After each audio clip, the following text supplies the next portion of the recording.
Bonjour, Wachanin. Welcome to Lakehead University's Treaties Recognition Week opening event with guest speaker Dr. Gina Starblanket, Seeding Our Future. We are happy that you are able to join us today. Denise Baxter, Indigenous, Makwadodam, Martin Falls, and Donjaba. My name is Denise Baxter, Vice Provost, and I will be your MC for today. We're welcoming you to Lakehead University via Zoom this morning. This afternoon, and we're really pleased that you can join us.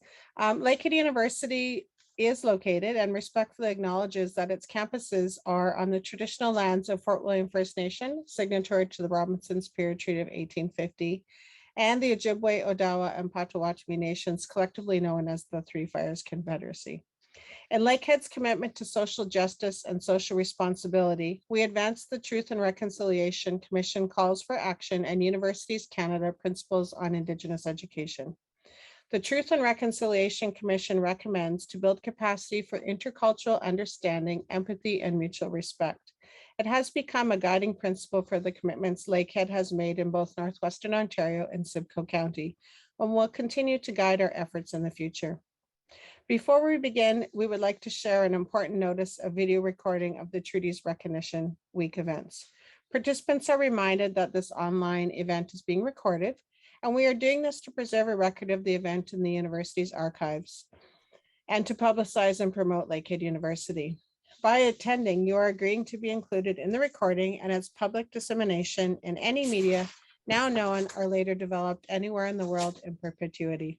Thank you for joining us.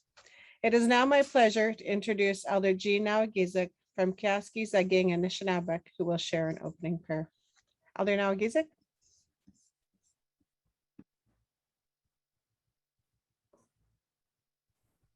Good morning. Can you hear me? Yes, we can. All right.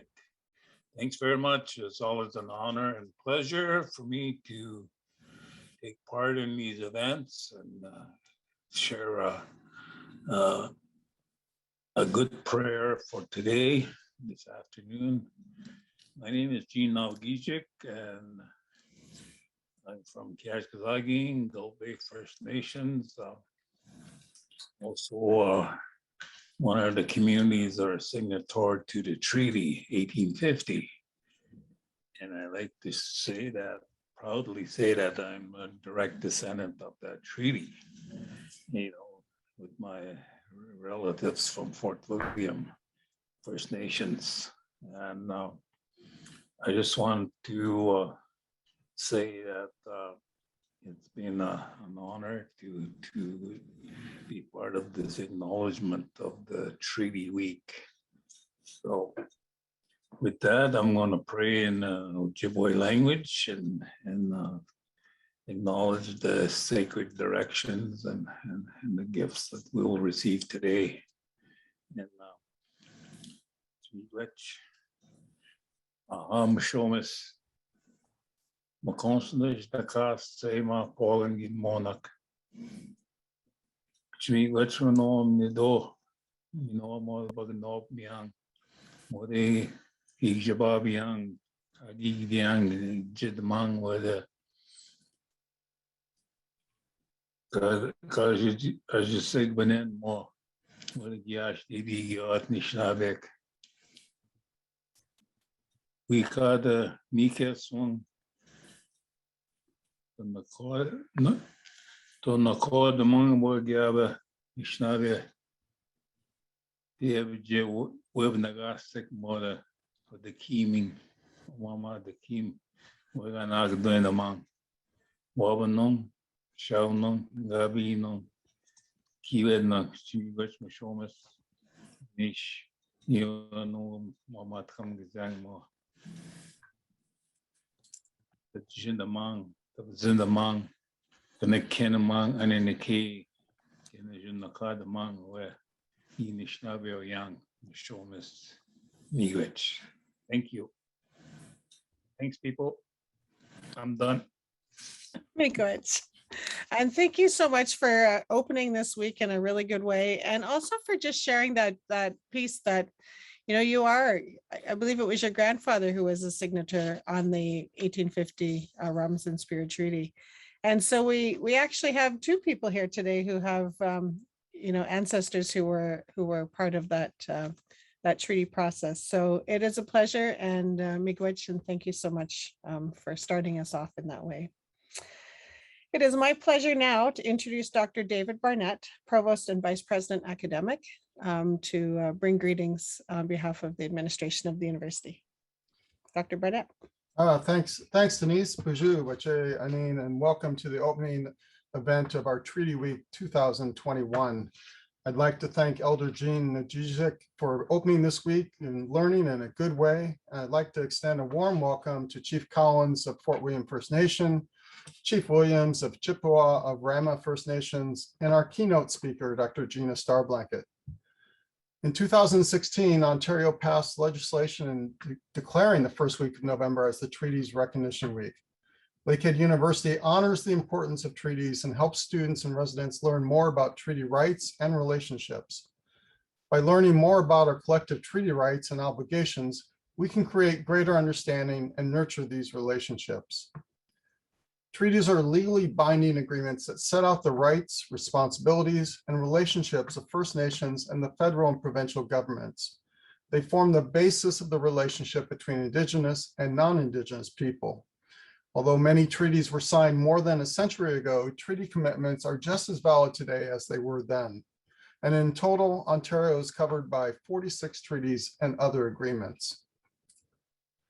Lakehead remains committed to reconciliation through the TRC calls to action. These calls are addressed through several means. And this week, we focus on 3 calls to actions, including number 28. We call upon law schools in Canada to require all law students to take a course in Aboriginal people and the law, which includes the history and legacy of residential schools, the United Nations Declaration on the Rights of Indigenous Peoples, treaties and Aboriginal rights, Indigenous law, and Aboriginal Crown relations. We also look at call to action number 57. We call upon federal, provincial, territorial, and municipal governments to provide education to public servants on the history of Aboriginal peoples, including the history and legacy of residential schools, the United Nations Declaration on the Rights of Indigenous Peoples, treaties and Aboriginal rights, Indigenous law, and Aboriginal Crown relations. And lastly, call to action number 62. We call upon the federal, provincial, and territorial governments in consultation and collaboration with survivors, Aboriginal peoples, and educators to make age-appropriate curriculum on residential schools, treaties, and Aboriginal peoples' historical and contemporary contributions to Canada, a mandatory education requirement for kindergarten to grade 12 students. Secondly, provide the necessary funding to post-secondary institutions to educate teachers on how to integrate Indigenous knowledge and teaching methods into the classrooms. Lakehead University has a week of events designed to deepen an understanding of the importance of treaty, our relationships to these, the history and current and future implications, beginning with Dr. Gina Starblanket today. We are honored to have you all join us today, and I encourage you to join other events happening throughout the week. Miigwech, merci, thank you. Miigwech, thank you so much, Dr. Barnett. Oh, it is my pleasure now to introduce Chief Peter Collins of the Fort William First Nation. Chief Peter Collins is currently serving his 10th term as Chief of Fort William First Nation. He previously served 9 years as Regional Grand Chief of the Northern Superior Region and currently holds a board position with the Union of Ontario Indians. Anishinaabe Nation. Chief Collins sits on the East-West Tie Line project, and he holds a committee member position with the Boer-Alaskan Faculty of Law Aboriginal Advisory Committee, or AOM. In 2016, he was appointed to sit at the Chief's table on economic development with the Assembly of First Nations. Chief Collins is a leader who works hard for his community and is focused on advancing the First Nation through economic development and capacity building. With his dynamic vision, he wants to ensure that Fort William First Nation will position itself to be a leader in the area and to be a partner with other surrounding communities, businesses, and organizations. We're really pleased Chief Collins is able to join us today. Welcome, Chief Collins.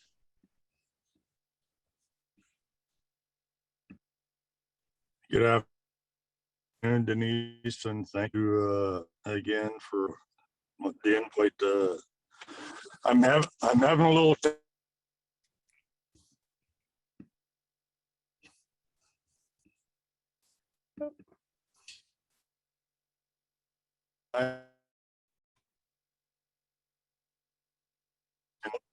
Just let me know if I am. Oh, Okay, we can Hello? hear you again. Yeah, we can hear you again.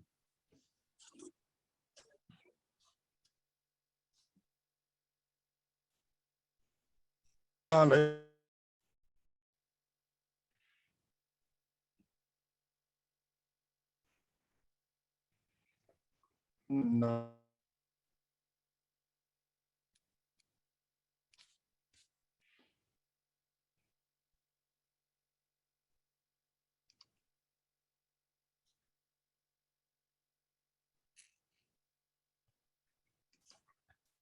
Anna, I wonder if you can just message Chief Collins and just let him know to log out and log back in, and I'll move on to introduce Chief Williams. While Absolutely. we see if Chief Collins can. Internet is still a bit sketchy in the north. No worries. Hey, good afternoon. It's better in the south. No, So, Good Chief afternoon. Can you hear Williams. me now? Yes, we can. May I do your introduction? Can you hear me? It's Chief Collins. Oh, Sorry. it's Chief Collins. Yes, we can hear you again. Yes. Thank you and good afternoon, everybody. Sorry There we about go. that. I got close to my house and my phone connects to the technology inside the house at the same time, so I had to pull back out of the yard because it started getting sketchy and now with video cameras around my place, there it picks up everything. So again, thank you for the invite. First of all, I'd like to acknowledge Gene, our elder, for opening prayer, for guiding us in the right direction to starting us off in a nice way. And Fort William, as a member of Fort William, as a chief of Fort William, you're right, Gene. We are descendants of the original signatories to the treaty. It's an important treaty that really lays out the fabric of this country, of our commitment, the Canadian people of this country's commitment to sharing in the natural resources of this country. And in the very near future, you're going to see the proven fact of that when we settle both the Robinson Huron and the Robinson Superior Annuity claim. And the fabric of that claim is about the natural resources in this country and the meaning of the signing of that treaty. Also want to recognize Chief Williams and his community. We've gotten through, I think, what we think is the worst of the pandemic, and it's hopefully soon we can meet in person again. And I know the trend is heading in that direction. To Lakehead University, Dr. Burnett, great words to start the day. Great comments. It takes each and every one of us to understand what the treaty means and what it means to us as First Nation people, what it means to people in Canada, sharing in the natural resources of the country. And there's so many aspects of it that we will get through it. It's taken this long. Fort William celebrated 171 years after the signing of the treaty on September 7th.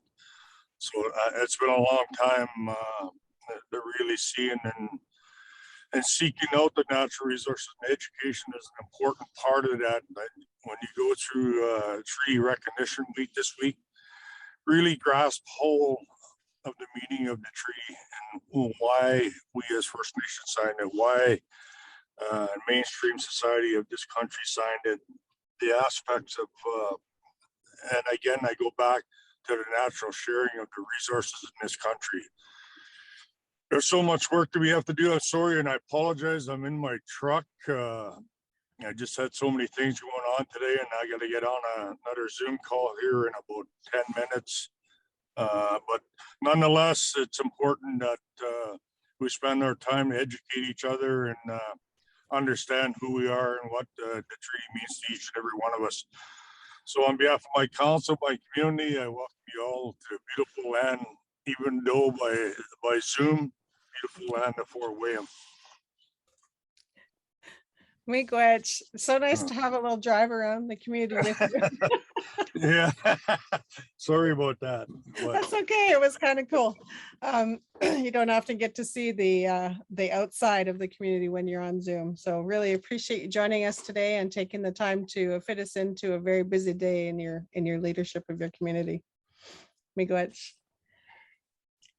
Now I'd like to introduce Chief Williams. So Chief Ted Williams of the Chippewa-Rama First Nation is of the Fish Clan and Ojibwe from the Chippewa-Rama First Nation, proud father of 42 years, proud husband of 42 years and father of 2. From humble beginnings, Ted's early aspirations to make a difference led him to become a council member at the age of 25, and 2 years later became the youngest elected chief in the Chippewa-Rama First Nation. He has held a successful career in real estate and chaired the successful development of Casino Rama. Upon opening, he climbed the corporate ladder to become Vice President of Corporate Affairs and Human Resources at Casino Rama. Ted has been an entrepreneur for over 13 years and as a consultant, guest speaker, and retail business partner. He's also a skilled chainsaw artist whose popular wooden bears can be found across the region. That's probably my favorite part of it all. More recently, Ted made his return back into politics as councillor of Rama First Nation, during which he sat on various committees, including the Ontario Parole Board. And now as the chief of Rama First Nation, Ted brings a wealth of experience in many areas to his role serving his community. Welcome, Chief Williams. Miigwech, Denise. Wow. Thank you very much for that intro. Anin bonjour, Gina, Ted Williams, Indigenous Cause, Ram, Majikin, Dojaba. Gigo Dodem. My name is Chief Ted Williams from Rama. My clan is the Fish Clan. I'd like to say Miigwech to Elder Nawgijik. It's good to see you. We met many, many years ago, like probably close to 40 years ago, I think. Anyway, and Miigwech to Lakehead for the invitation. As always, you're very considerate in acknowledging and having both myself and my good friend Chief Collins participate on your agenda. Miigwech Dr. Barnett and Miigwech Denise as well. And I want to say welcome, Dr. Starblanket. I'm sorry, I'm not going to be able to be part of your audience. I'm in the middle of council today, and so I'm going to have to get back in there and back in the war room, so to speak, in the next 10 minutes. But anyway, I want to say Miigwech to everyone who has a role to play, and I mean everyone. Treaty Recognition Week is about learning more, as whether you're a student or whether you're a resident in this land, part of Turtle Island. And so then the question is, what can you do this week and beyond? I would challenge you all and to have discussions about treaties and around the dinner table with your family and your friends. Some deep discussion, because it's not a topic that you would discuss at any point during the course of your day, I'm sure. But I'm going to challenge you all to have those discussions in amongst yourselves, with your family, your friends. And it's not just around the dinner table tonight, but around the dinner table this week and beyond, and find out more about the obligations that we all have with regard to treaties. Anyway, I want to say Miigwech. It's always good to be here with our good friends from Lakehead University. We wish you all well today and beyond Treaty Recognition Week. Miigwech.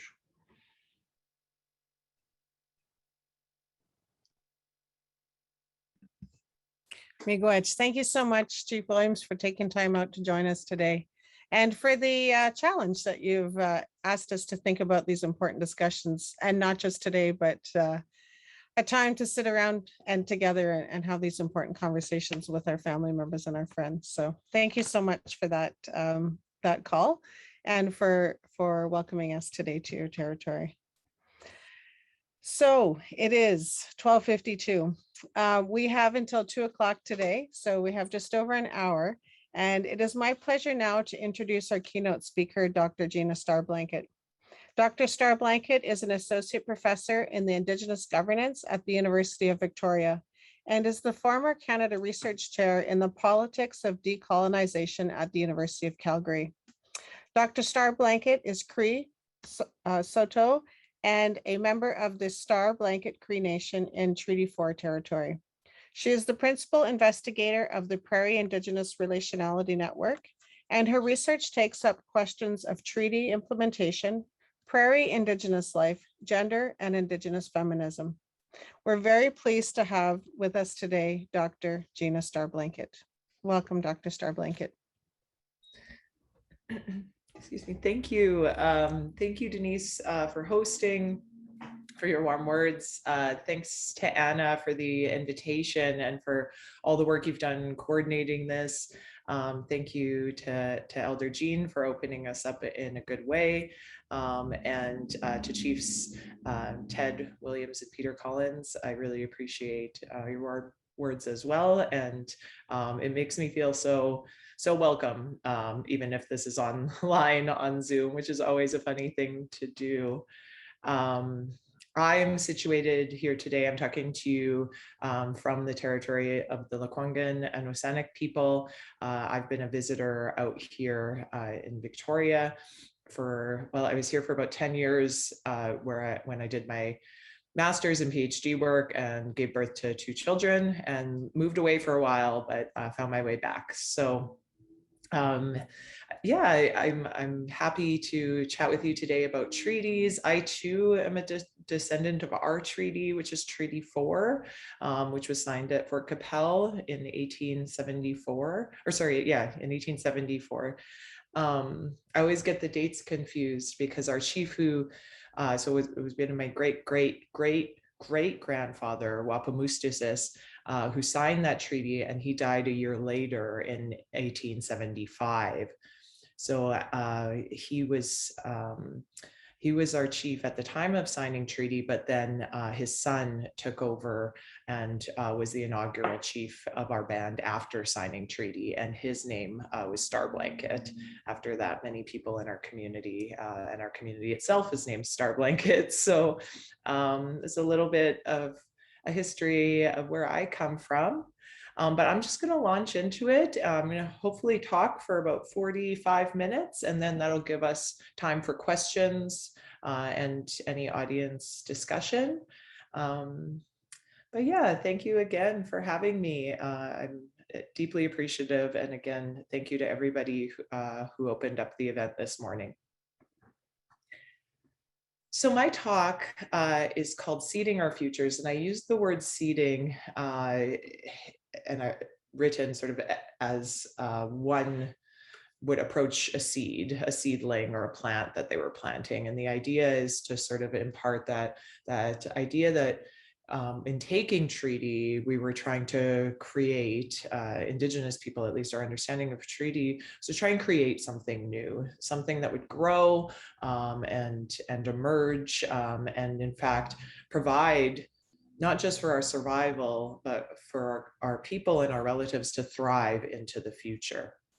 So I wanted to start with that sort of imagery of a seedling or a plant in opposition to the sort of idea of ceding and surrendering territory, which I think all too often sort of marks at least representations of the numbered treaties, which is where I'm from.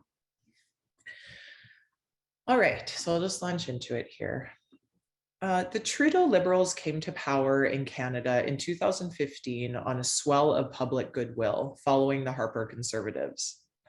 The two governments had remarkably different approaches to public policy and legislative agendas and to engagement with citizen communities. Perhaps the most marked distinction was Prime Minister Justin Trudeau's interest in and positive approach towards improving the federal government's relationship with Indigenous peoples. The latter have struggled to challenge and transform conditions of colonialism in Canada, and certain aspects of colonial policy have become emblematic of state-sponsored racism, sexism, and genocidal practice. Chief among these in the public mind is the residential school policy, although there are many others that are equally pernicious, but which remain less well known outside of Indian country. While public awareness surrounding the residential school policy and other assimilative processes have increased in recent years, particularly with the TRC process and the recovery of mass graves of Indigenous children in proximity to many residential school sites, this is commonly recognized as a form of cultural violence or genocide rather than as a social or political matter. Indeed, the links between the state-sanctioned oppression of Indigenous children and contemporary Indigenous political subordination or the ongoing dispossession of our lands have generally flown under the radar in Canada. So here what I'm saying is, while we're gaining awareness of the violences that occurred in residential schools, there's still not necessarily a willingness to understand those violences as political issues or as contributing to ongoing political and economic challenges that many of our relatives face and many of our communities face. So the Trudeau government enters the scene in 2015, rhetorically set to transform the political relationship between Indigenous and Canadian governments. To this end, Trudeau promised an extensive review and reconfiguration of federal laws and policies that concern Indigenous people. In 2018, this commitment manifested in the form of consultations with many Indigenous communities in the intent of informing the development of a recognition and implementation of Indigenous rights framework. So the framework was intended to ensure that recognition and implementation of rights would be the basis of relationships between federal and Indigenous governments. Yet the process and the draft legislation were directed not at federal and provincial governments, but at Indigenous ones. While no legislation was ever finalized, the early drafts were not encouraging. The preliminary framework drafts and files provided no indication that self-government would be conceptualized in a substantially different way than past and mostly rejected offerings. Indeed, the actual policy stances of the Trudeau Liberals did not depart significantly from the dated and mostly rejected approaches prepared by past federal governments.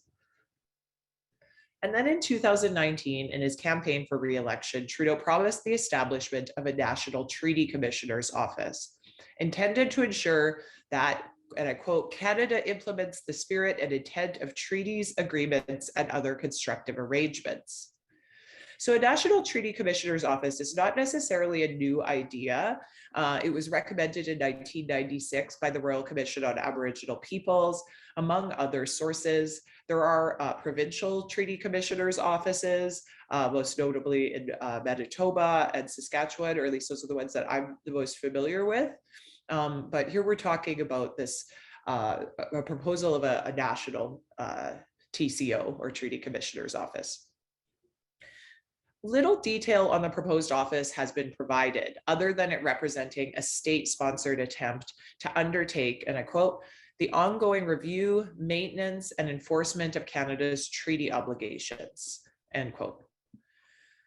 In 2020 to 21, the AFN also advocated and secured funding to support Treaty Nations 1 to 11 Treaty Commissioner's Office, with the purpose of each treaty nation possibly providing recommendations, thoughts, and discussions for further directions. It remains unclear what this office would entail, or whether it would provide Indigenous people with a similar or alternative process to the specific claims tribunal for advancing claims relating to Crown breaches of treaty.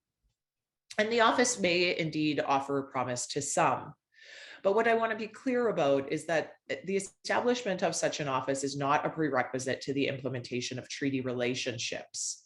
Indigenous people have long called upon the Crown and now federal and provincial governments in its place to honor their treaty obligations, both within and outside of state-sanctioned processes. So this sort of office isn't required for Canada to fulfill its treaty obligations. Generally, these sorts of calls to hold Canada accountable and the sort of mechanisms that we've tried to use to hold Canada accountable to its treaty obligations have not given rise to significant transformation in the political relationship between Treaty First Nations and Canada. And if the Trudeau government's attempts at recognizing and implementing Indigenous rights that were carried out prior to his bid for re-election offer any insight, the office's mandate would likely be carried out within the existing federal structure, unaccompanied by any change in political authority, jurisdiction, or tax and revenue sharing between governments. Most importantly, the establishment of the proposed National Treaty Commissioner's Office would not require Canada to depart from long-standing understandings of treaties as fixed-term transactions. Rather, its purpose appears to be to fulfill the terms of the transaction rather than altering long-standing asymmetries in the configurations of the Indigenous state relationship. Yet treaty relationships, as many of us know and have known our whole lives, are not transactions whereby Canada's outstanding debts can be neatly reconciled. The implementation of treaty, which I'm going to talk to you about in this paper, requires a commitment to envisioning a fundamentally alternate form of relationship and one which lies outside of Canada's past and present political imaginary. So what do I mean by this? About something existing outside of Canada's political imaginary or its political vision. And to explain this or talk about this, I'm going to return to this sort of original association between treaties and the creation of Canada, or to put it differently, what we might understand as Canada's own creation story. So often, treaties in Canada are selectively represented as non-violent means of incorporating Indigenous people into the Dominion of Canada. Indeed, many popular accounts in our history books continue to situate treaties as transactions and contribute to the maintenance of a series of colonial mythologies around the ways in which Canada came to be, but also a series of associated narratives that inform false understandings of Indigenous peoples' contemporary political location.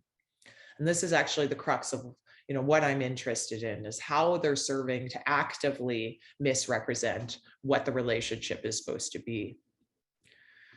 Treaty territories to early settlers represented frontiers, both geographical and political, that incrementally extended the boundaries of civilized Canada with the signing of each subsequent treaty. These frontiers were conceived of as necessarily rigid due to the perceived incommensurability of settler and Indigenous ways of life, which would suggest that diverse social, legal, and political orders and relationships with the land are antithetic and could not coexist in the same space. So there was then that effort to clear the land of Indigenous populations, given that sort of mentality that two political authorities in particular could not coexist.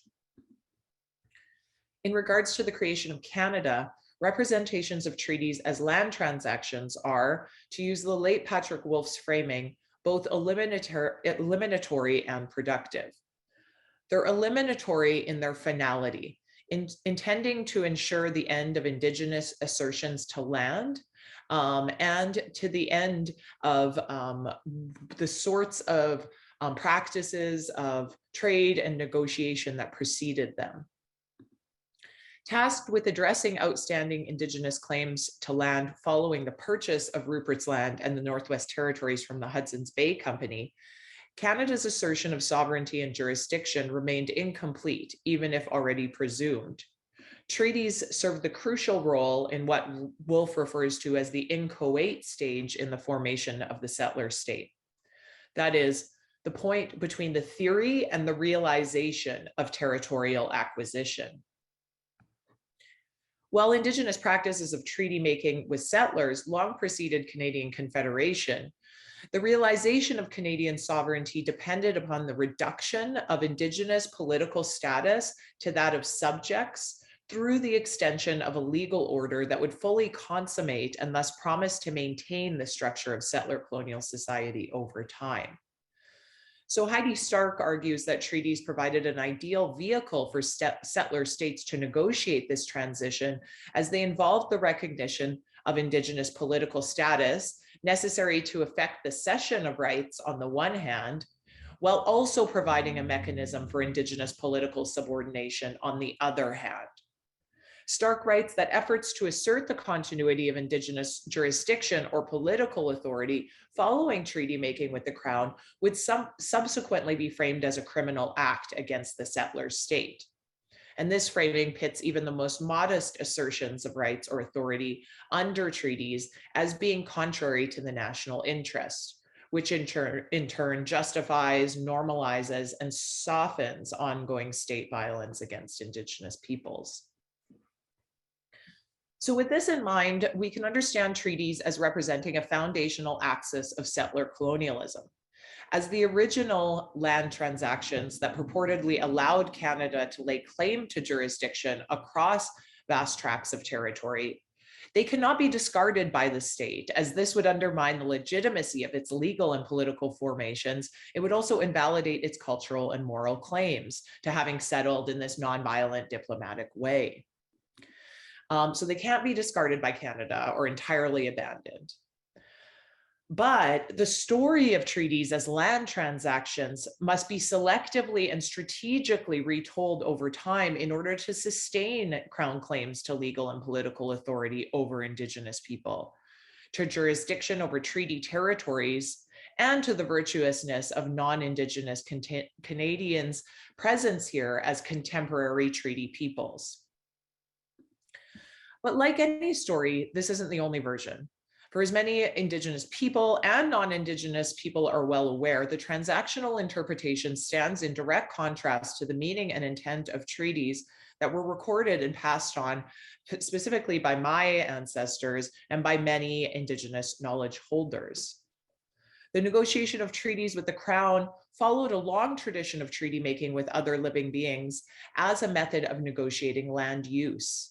These practices predate the arrival of Europeans, and they've lasted and continued despite the way in which our treaties with Europeans have been misinhabited, right? We continue to practice our own forms of treaty making as models of governance. And here I'm thinking of the work that I do elsewhere with the Buffalo Treaty, the ways in which we're revitalizing those treaty making practices as contemporary modes of governance. These are still active ways for Indigenous people to help mediate the relationships between ourselves with other Indigenous communities and with other living beings in shared spaces. According to our own knowledge holders, treaties represent the creation of a relationship that would allow Indigenous people and newcomers to live together in shared spaces and both thrive under the laws of the Creator. As living agreements, they represent a great deal more than the exchange of material items for land.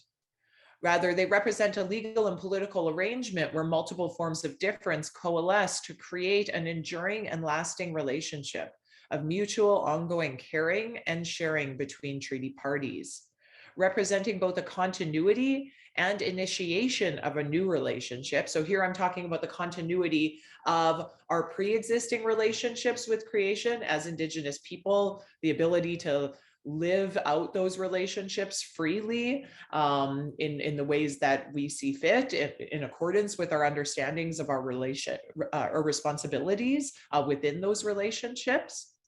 But they're supposed to represent a continuity, an affirmation of our pre-existing relationships, but also they're meant to represent a new beginning, right? Something where we're bringing other newcomers into that relationship and entering into something that is just starting, something that's meant to grow.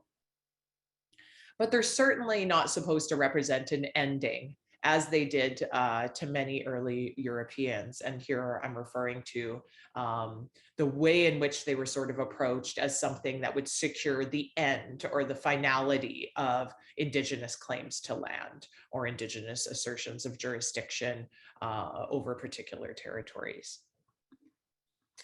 By invoking the sun, waters, rivers, grass, and even in some treaties, the rocks and mountains as metaphors for their continuity, Indigenous people position the relationship between treaty partners as dynamic, always growing, and demanding ongoing care and attention into the future. Importantly, treaty entails much more than the written terms recorded by the crowd.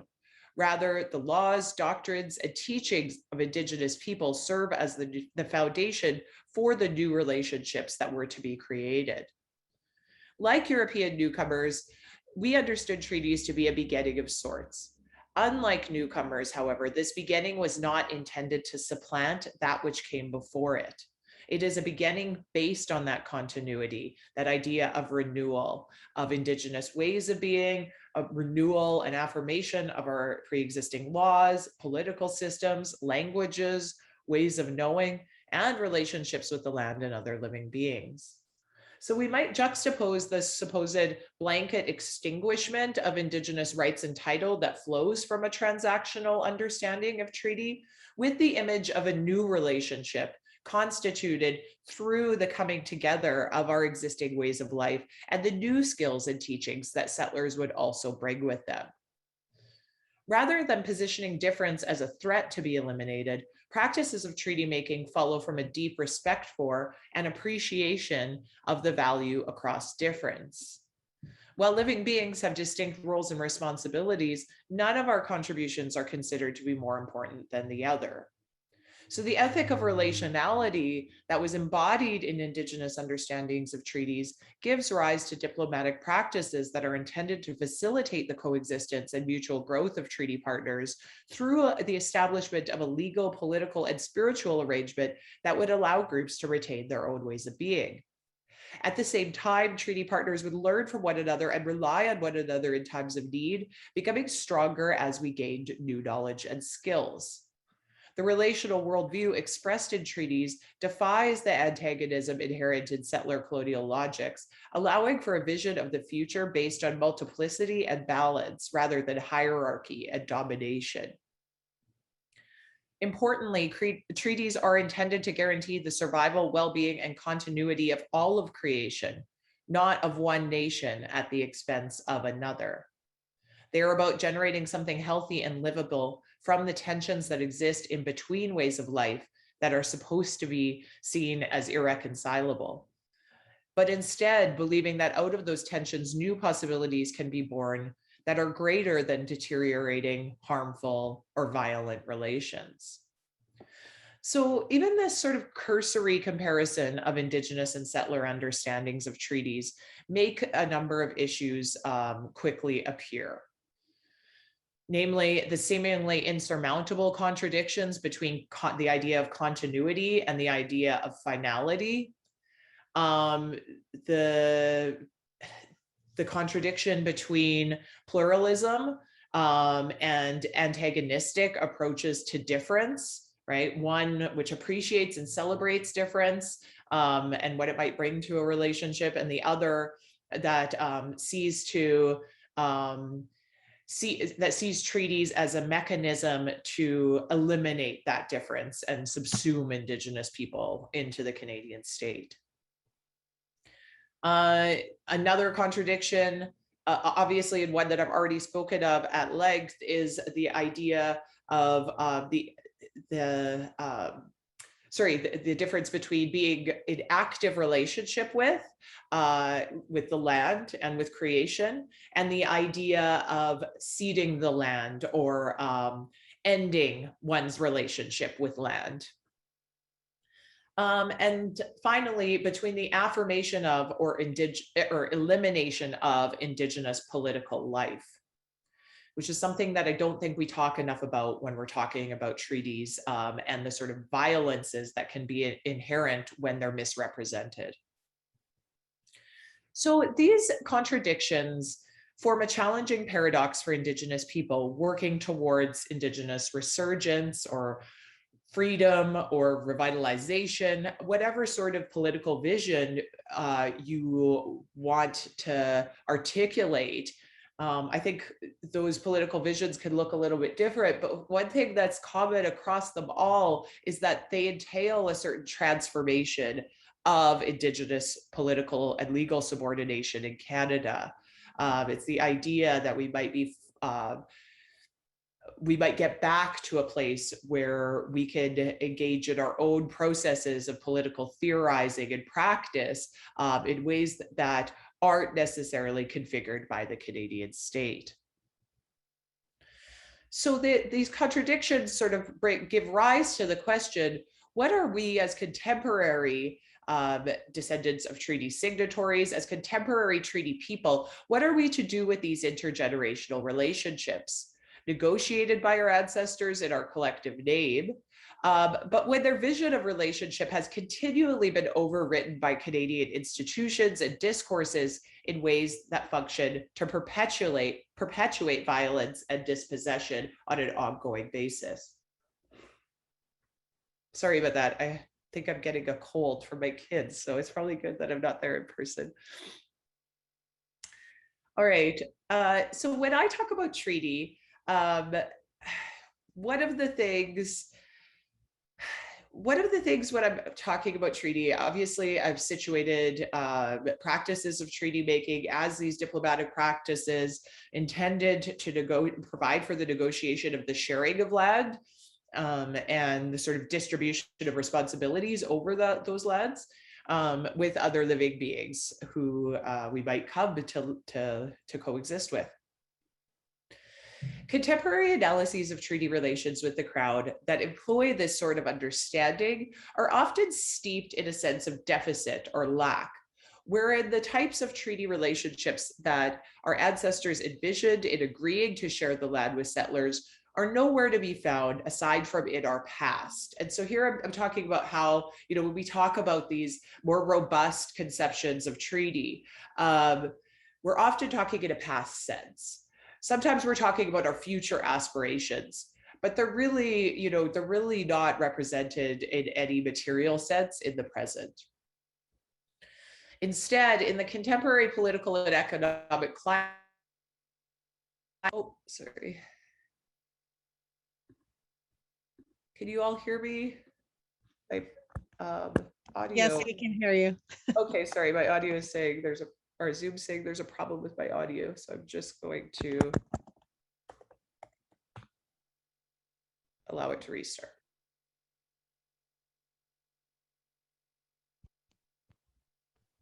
Just keep saying Zoom can't detect things, but just send me a note if it stops at any point in time.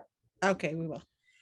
All right, so in the contemporary political and economic climate, just returning to the sort of entrance of the Trudeau Liberals and the ways which they've taken up the treaty commitments since entering into power.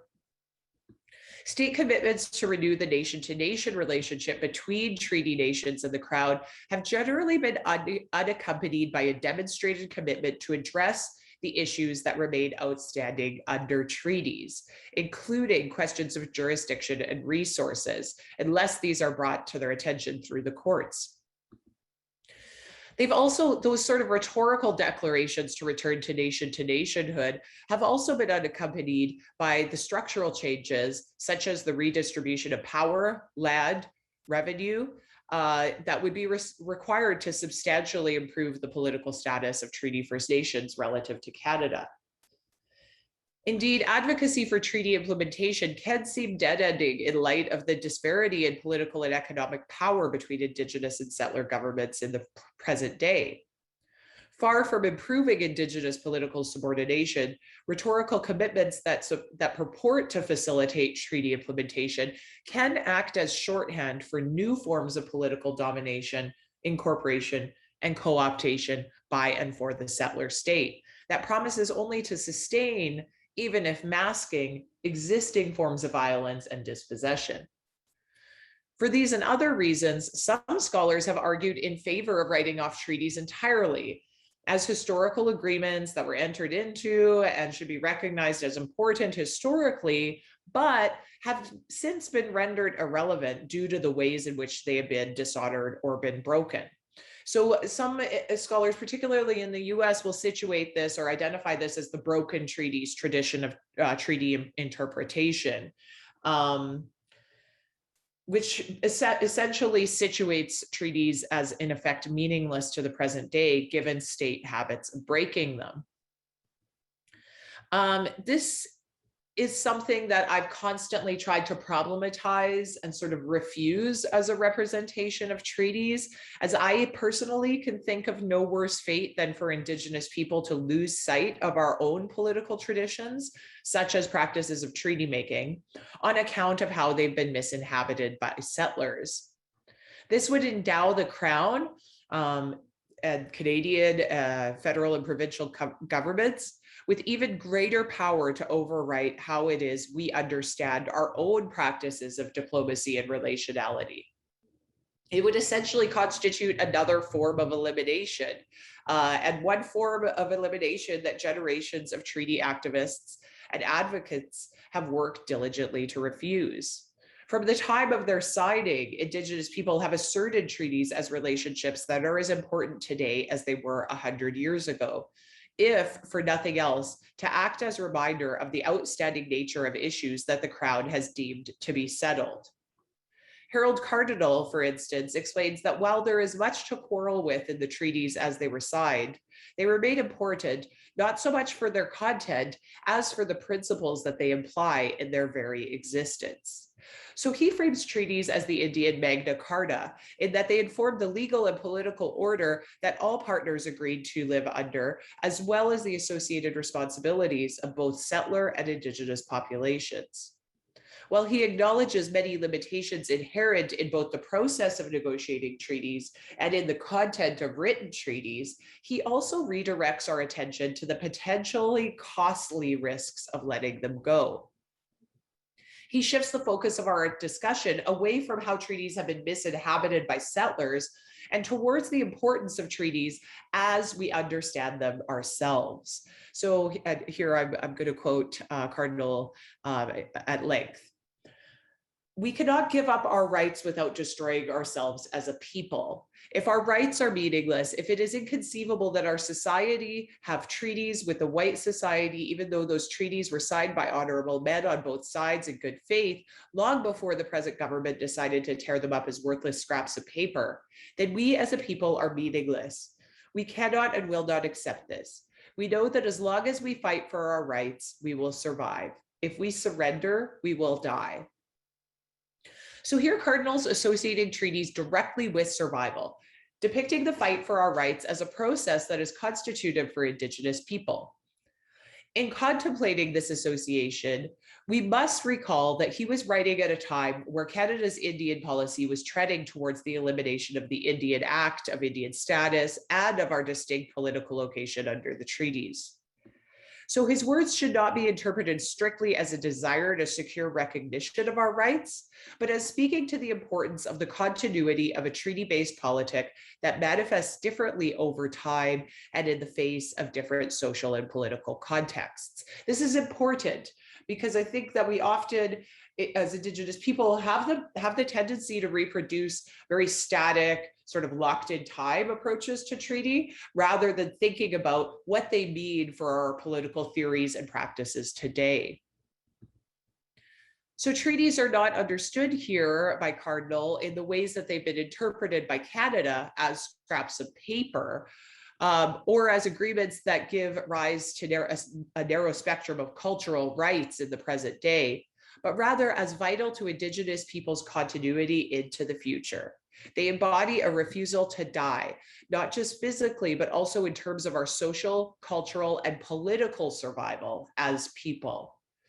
Perhaps the most important part of Cardinal's approach is the way in which he prompts us to consider what dimension of our lifeways as Indigenous people we might be giving up in the process of issuing a treaty-based politic.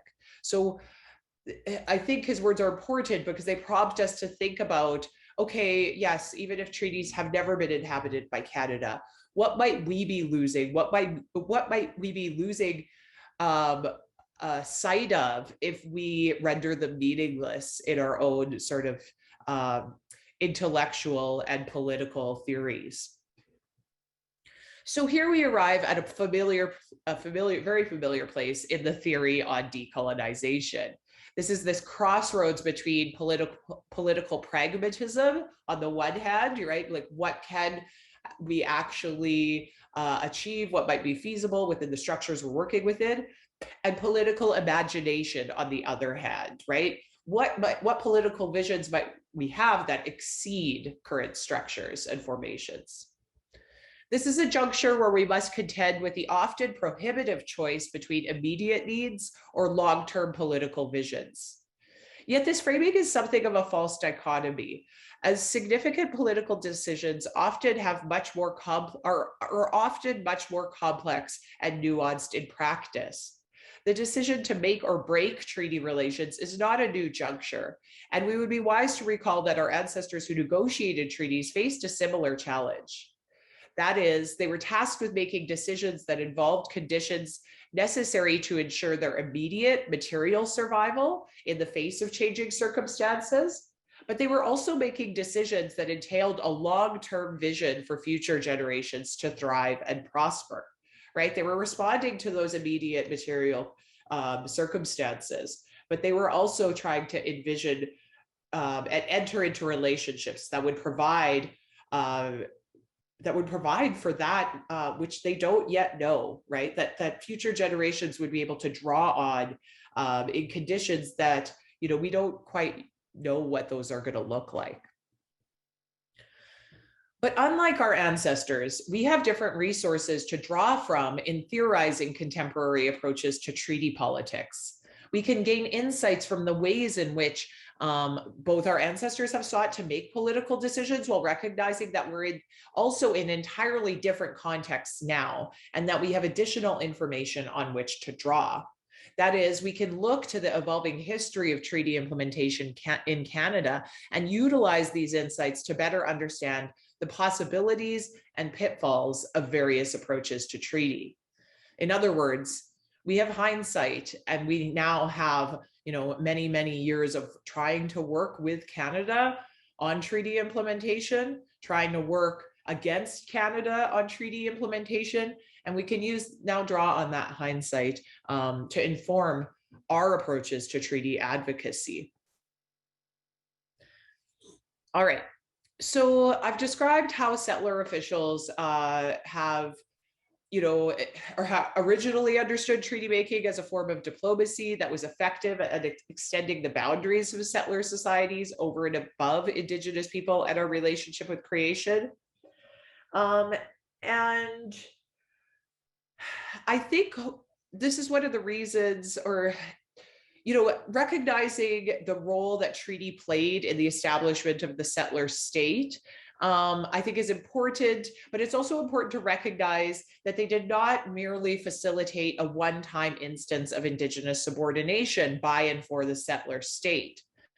One of the reasons why I think treaties are most important in the contemporary context is that critical examination of the rhetoric surrounding treaty can actually elucidate the inner workings of settler colonial structures and Indigenous oppression in the present day as well, right? This wasn't just a one-time transaction that resulted in the dispossession of our ancestors.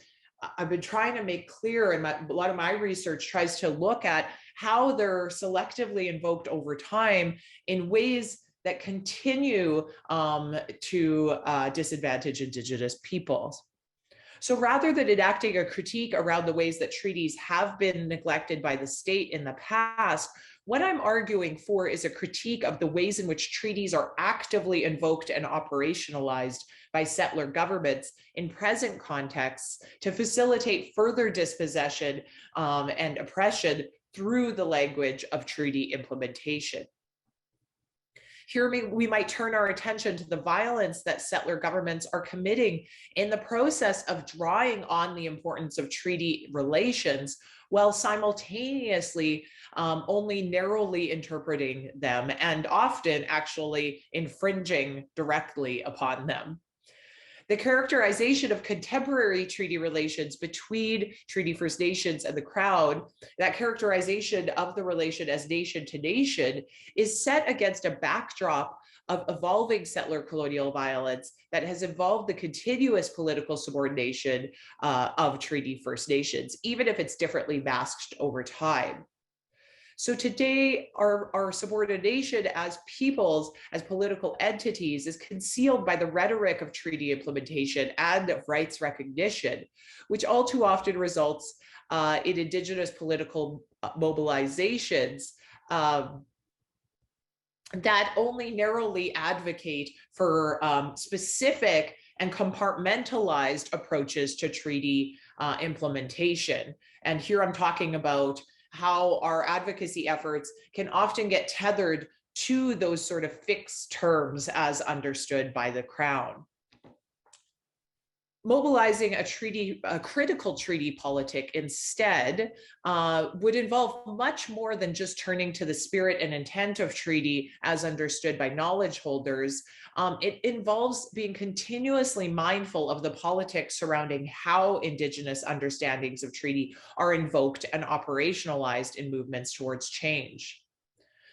So some might draw on the spirit and intent of treaties in order to advocate for more robust readings of the written terms. They might look and say, okay, yes, here's what's been recorded by settlers. Here's how Indigenous people understood that specific written promise in a more robust way. But I think we also need to be mindful of how these efforts can actually contain the breadth of our treaty advocacy efforts to compartmentalize policy areas that inadvertently reproduce a fixed term understanding in our efforts to work towards meaningful treaty implementation. Theorizing through the broadest conception of treaty possible can enable a treaty politic that actually exceeds a fixed term approach and can give rise to more robust critiques surrounding the role of treaty relative to contemporary settler colonial structures. So I've argued for understanding treaties as active relations that are continually operationalized by Canada to contain the exercise of Indigenous political orders, while continuously legitimating its own claims to sovereignty in response to shifting social political climates.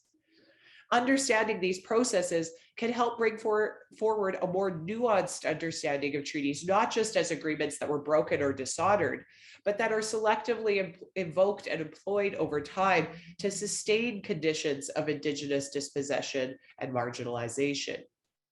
This is particularly true within the current era of recognition and reconciliation, where our own visions of treaty relationships as Indigenous people are frequently invoked as potential pathways to reconciliation. And here I'm talking about as at a rhetorical level. When we start from such a different understanding of treaty, we're better situated to interrogate the limits of such representations of treaty. So for instance, when we start from our own understandings rather than these sort of fixed term transactional understandings, we're better situated to evaluate if the relatively recent scholarly engagement with treaty as a pathway to reconciliation actually holds the transformative potential that its advocates claim. While this nation-to-nation treaty relationship between Indigenous and Canadian governments has never materialized, it continues to be invoked as a crucial part of Canada's identity. Repeated calls from settler governments for renewal of this relationship are at once a suggestion that the nation-to-nation relationship was once a defining feature of Canada, and that despite its lengthy record of repressive and eliminatory policies aimed at Indigenous people, that treaties nonetheless continue to be invoked by Canada as a symbol of the idealized ethnic and political plurality that Canada will strive to be yet again.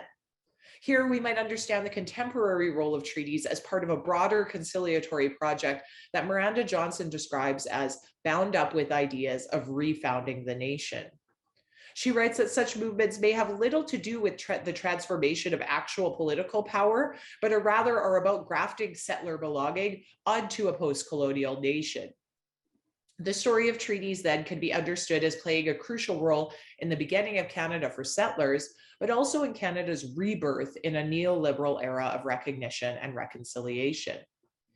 As settler governments seek to obtain certainty surrounding jurisdictional questions in the face of mounting assertions of Indigenous rights, Aboriginal and treaty rights, among others.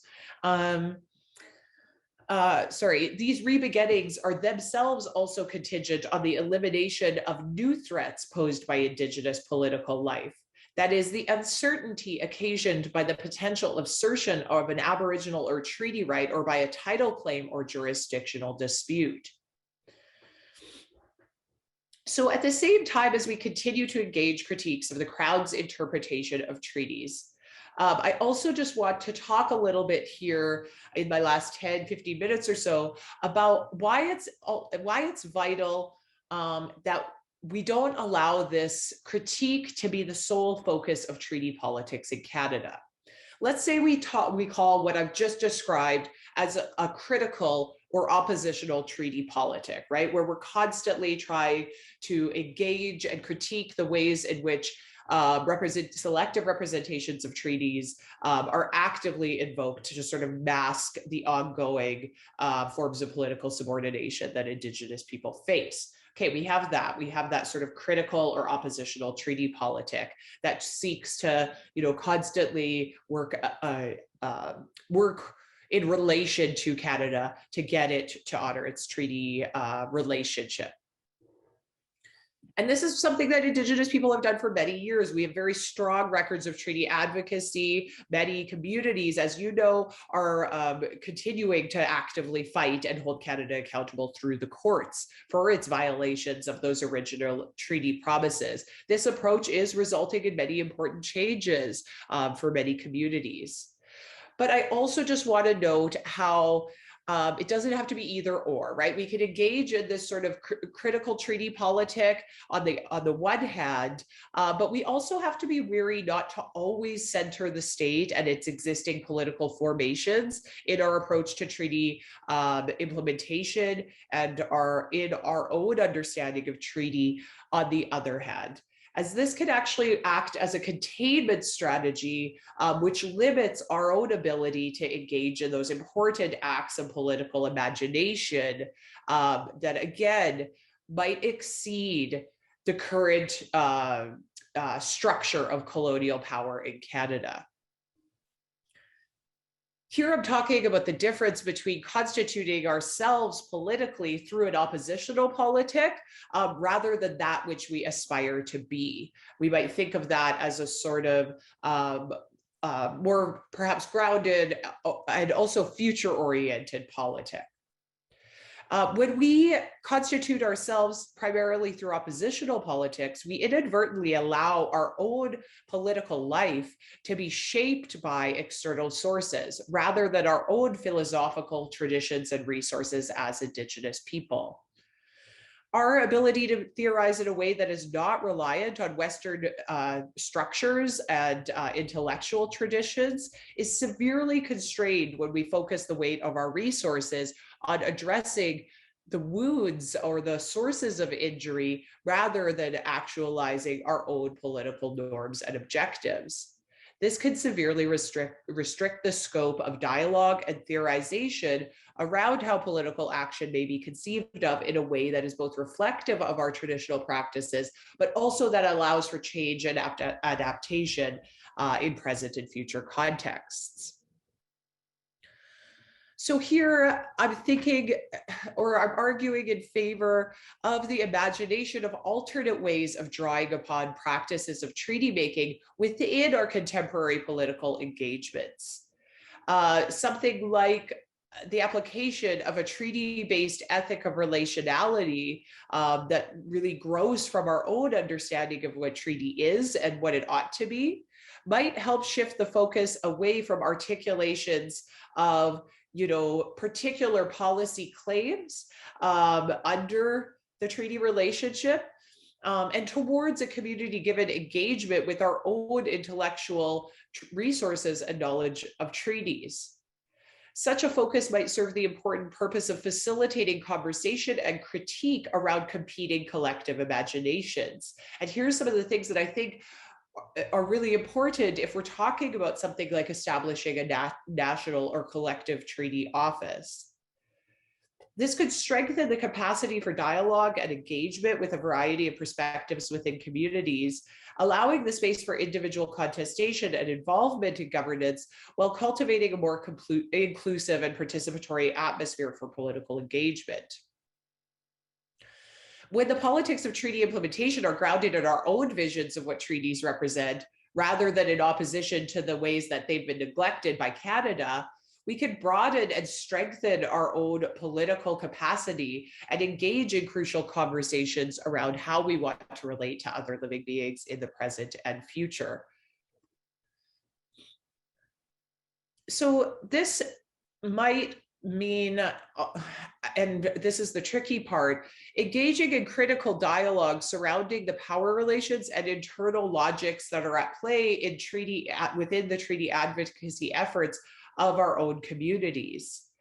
These conversations could help mitigate the ways that treaty implementation can be promoted in the form of delegated self-government structures or economic development initiatives that are so frequently presented to Indigenous people as the sole pathways to treaty implementation today.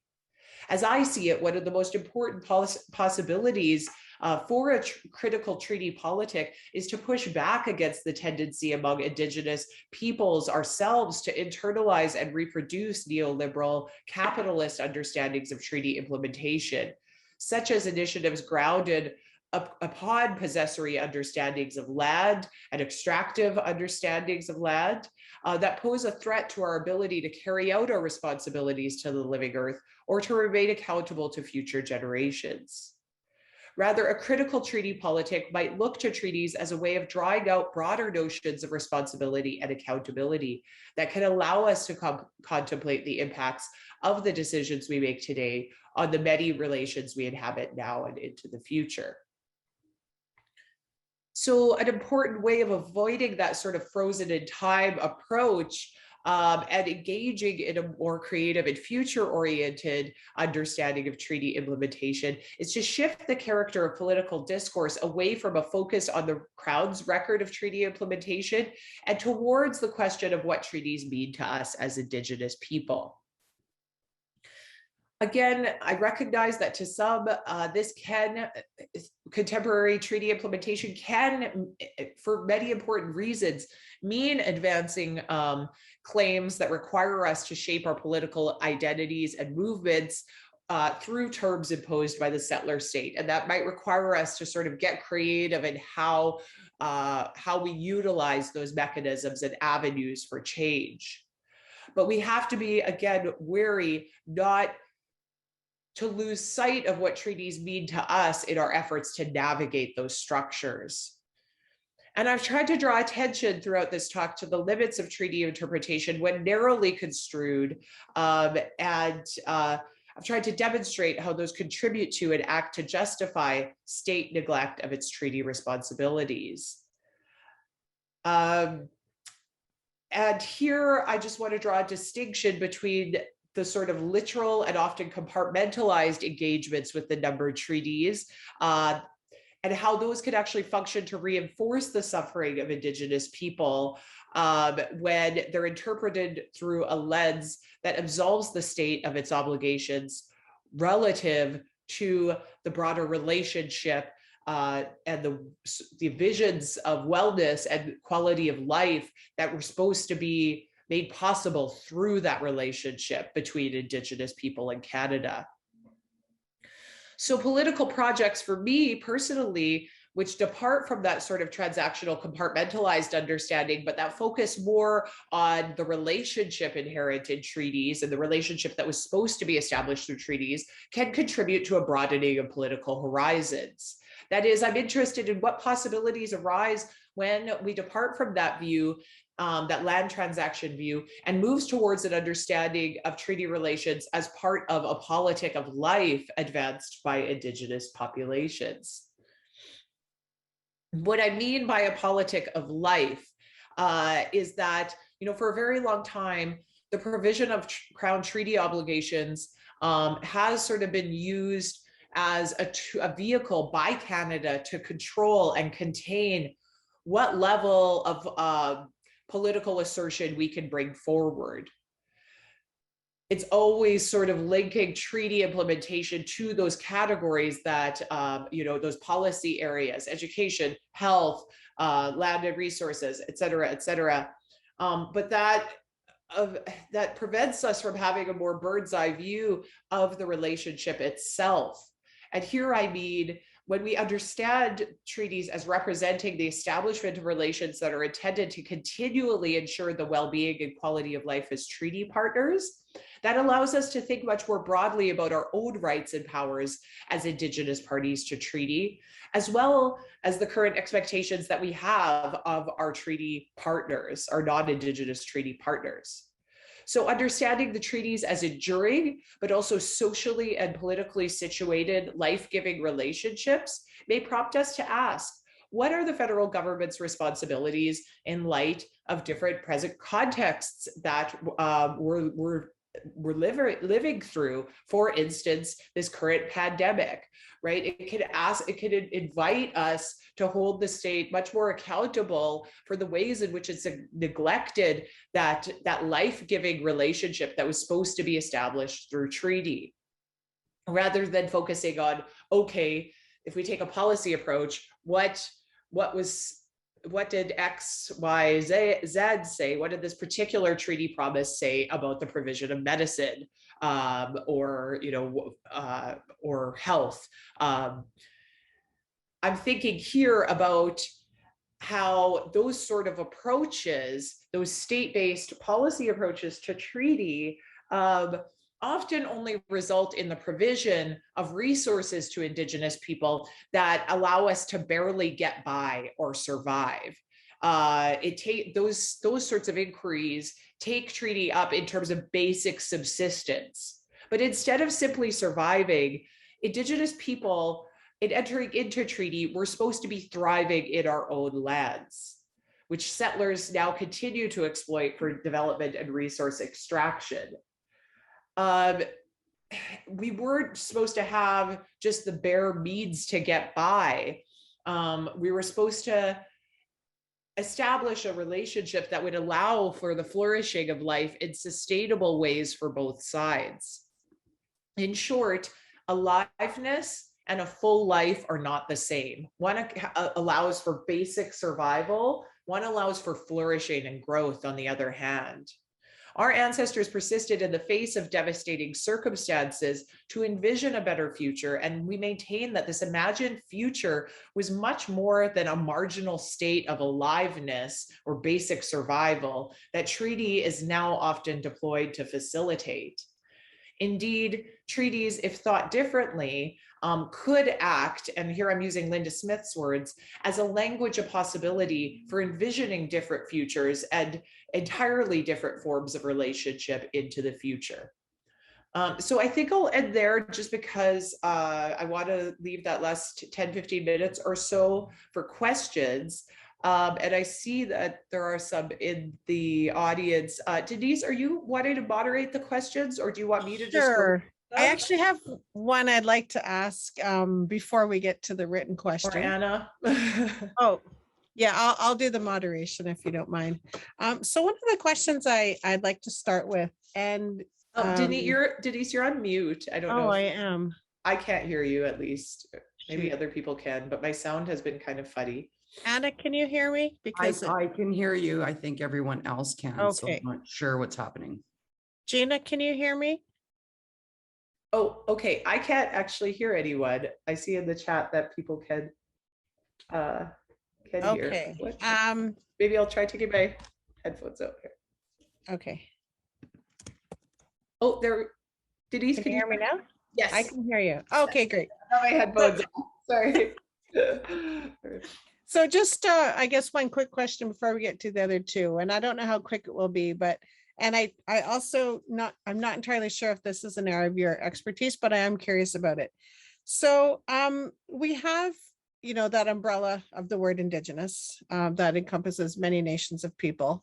And I was thinking about the Manitoba Act of 1870, which Sue Riel, you know, was a key player in negotiating, navigating that. And then Treaty 1, which was signed in 1871 by the First Nations communities.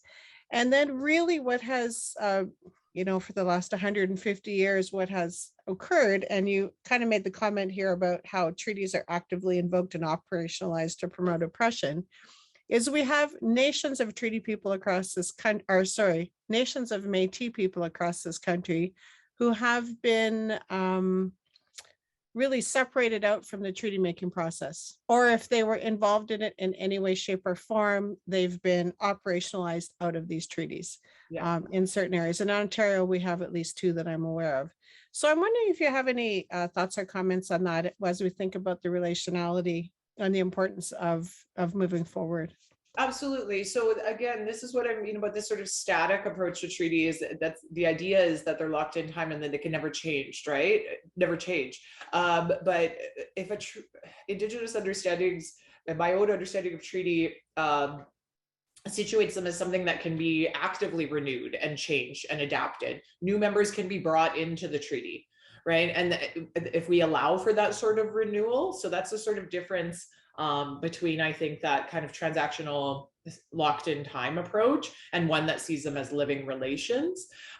Even if we return to that original approach, I know with Treaty 4, the treaty where I'm from, we were constantly asking, what about our Métis relatives? What about our Métis relatives? We want them to be brought into the treaty as well, right? And I think this is why it's important not to just use this sort of rhetoric of treaty writ large as some sort of celebration of multiculturalism, but actually look and learn about what the treaties mean in a context specific basis. Each treaty, you know, while they followed similar models, especially the numbered treaties, they do say different things. And we also, I think for me, it's really enlightening when I look at the sort of conversations that accompanied treaties.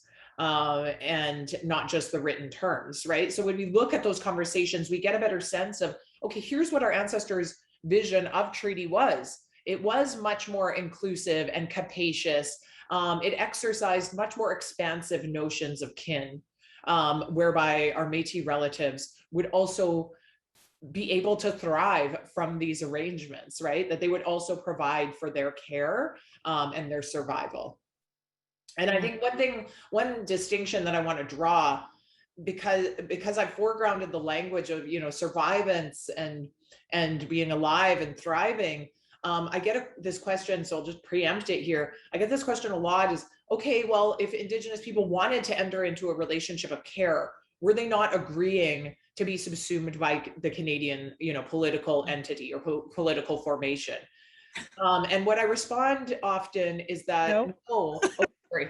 Can you hear me? Yeah, we can hear you. Is that no, care does not presume dependency, right? People entered into relationships of alliance and care without that being a desire to enter into a relationship of a subordination. And there's often that assumption that, you know, by wanting to enter into that relationship of mutual care, that we were willingly agreeing to surrender our political authority, when in fact that's not the case. We had understandings of entering into these forms of relationship that didn't involve one community entering into a hierarchy over and above the other, but rather that we would help one another and learn from and teach one another. Wonderful, thank you. Next question. You began by talking about the importance of restoring relationality to our understanding of treaties. What advice have you for educators on how to engage students in learning about treaty that supports relational understandings? Yeah, I think, again, having them learn about their own treaties. There are a lot of fantastic resources being produced by, provincial organizations, local and community organizations. But I think to just constantly, allow them the space to trouble what they might be reading in the textbooks, because we still do see, even in some post-secondary textbooks, even some written by Indigenous people, they continue to frame treaties as the great land transactions, right? And these are particularly true in sort of intro textbooks. I just think we need the space to constantly cultivate the space for those critical conversations, because these sorts of dominant representations have been so deeply sedimented that it requires an active and ongoing effort to dislodge them and to complicate them. Great, thank you. What are the province's treaty responsibilities under the constitutional division of powers and as part of the Crown government system? What are the province's responsibilities? Yes. Okay, well, this is a very big question. But suffice it to say that the province has incrementally assumed more and more responsibilities under the treaty that the federal government should have and should exercise, even though the provinces aren't technically responsible for lands reserved for Indians and lands reserved for Indians under the Constitution of Canada. So under the Constitution, the federal government remains responsible for Indigenous people and our lands. Meanwhile, it's delegated a lot of its responsibilities to the provinces over things like lands and resources and various other policy areas. So the province then is in the position of having to make decisions that will impact Indigenous people, but it doesn't have responsibility over Indigenous people. If that makes any sense at all, which obviously it doesn't. But what that does is it leaves us in this sort of in-between space where it's technically the federal government that should be often stepping in and exercising its power under Section 91 of the Constitution and forming a sort of protective enclosure around Indigenous communities and our lands. When it in fact it does not as often as it should in the face of provincial laws and legislation and regulations. This is something we see a lot more in the US, where the states the federal government forms a sort of protective enclosure around the tribe and the reserve in order to protect the tribes or tribal jurisdiction in those spaces against the state and state incursion into their affairs. It exercises those powers, I think, much more willingly than the federal government does in Canada. But yeah, there's a whole host of different ways in which Indigenous people sort of get lost in that jurisdictional divide. Great, and I think we see that in areas around childcare, healthcare, education to some degree, depending on what province you're in the country.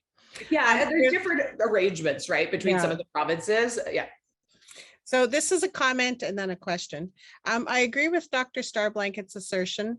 There will be active and ongoing analysis through our organizations, such as the AFN or the PTOs. These groups have become colonial arms, looking at only compartmentalizing policies or legislation because their own funding is contingent on pushing through colonial agendas. Can we agree that the colonial offices such as INAC, chiefs and council, are functioning as state-sanctioned players who wrongfully conceptualize the ongoing treaty relationship? That's a big thing, but it's a big question. It's a hard question too, because we also have to recognize like the parameters of the structures they're working within and the resources that they're given to. So I'm constantly trying to kind of cultivate space for these critical conversations while also recognizing the very real on the ground, challenges that people are working to respond to every single day, while also trying to engage in that sort of long-term future-oriented political theorizing. And I do think that we need to direct our attention much more broadly and in a much more future-oriented way. I know that they'll make headway at least in Saskatchewan, where I'm from, the provincial or the Office of the Treaty Commissioner has made important headway in, legislating treaty education in the schools, in giving presentations on reconciliation and things like that, right? But not necessarily as much headway on self-government, on lands and jurisdiction, on, revenue sharing, on establishing a separate justice system under the treaty, all of those larger conversations. I think it can be much more difficult through these formations that you've identified to make that change and to bring forward that transformation. Yes, it's definitely, those efforts have definitely been kind of, I think, limited, but also recognizing the structures that they're working within and lack of capacity and so on. Great. So we have about 1 more minute before we wrap up. So if I could just ask you to comment on one particular item, is that of the wampum belt, and thinking about those ancestral treaties amongst Indigenous people, but also the ones that were made with settlers, like as they came to Canada back, long time ago. And I know there's different wampum belts. However, if you could just comment generally on your thoughts on that. Yeah, I mean, I think that one of the important things that and again, I'm not from that treaty region, and so, I'm not familiar with these teachings and this sort of, the idea that, bringing back the belt will bring forward the honoring of the treaty. But I certainly can speak to, my own location. And I do know that, there's a constant move, obviously, to relocate treaties as agreements that were entered into under our spiritual laws, and that our guidance moving forward will be provided through ceremony and through active engagements with the ceremonial and spiritual aspects of treaties, which we have in many senses perhaps lost sight of, right? We've been allowing, again, when I talk about allowing the direction of our political movements to be configured by the legal and political processes that we're always trying to navigate when we're working against Canada, it could actually eclipse the need to constantly ground our own understanding of political or of treaty, our own vision of treaty, and our understanding of the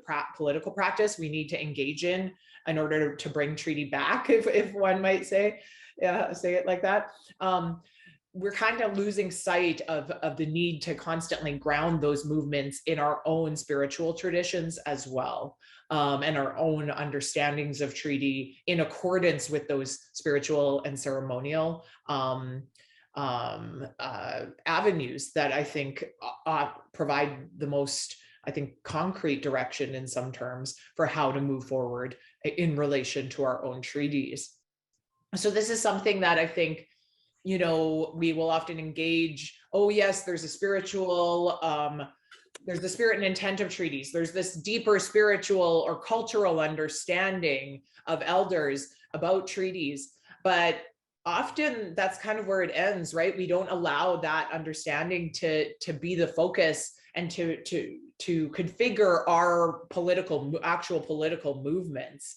They're sort of kind of bracketed off, one being the spiritual or cultural understanding, and one being the sort of material, kind of pragmatic ways that we can work towards treaty implementation today. And I think, again, a relational understanding is informed by all of those things, right? It's bringing in, it's advocating for treaty in relation to the ways in which they exist spiritually, but also in other realms of life. Okay, well, thank you. That seems like the perfect way to wrap up this discussion today. So I'd like to say, Marcy Miigwech, thank you so much, Dr. Starblanket, for joining us today. For those of you who would like to re-listen, I often like to listen to these again. We will have a copy up likely by tomorrow on the Lakehead University Indigenous Initiatives YouTube page. And so there are all of our previous presenters for the last couple of years are up there as well. We hope that you will continue to participate in all of our upcoming Treaties Recognition Week events over the coming days. We invite you to join us tomorrow as we are joined again by Nicole Richmond, JD, as she speaks about the Anishinaabe Treaty responsibilities to the land. And all upcoming events are in the Lakehead University events calendar, so you can sign up. So I'd like to just thank you again for joining us, Dr. Starblanket. It was a pleasure. Miigwech. Thank you, everyone.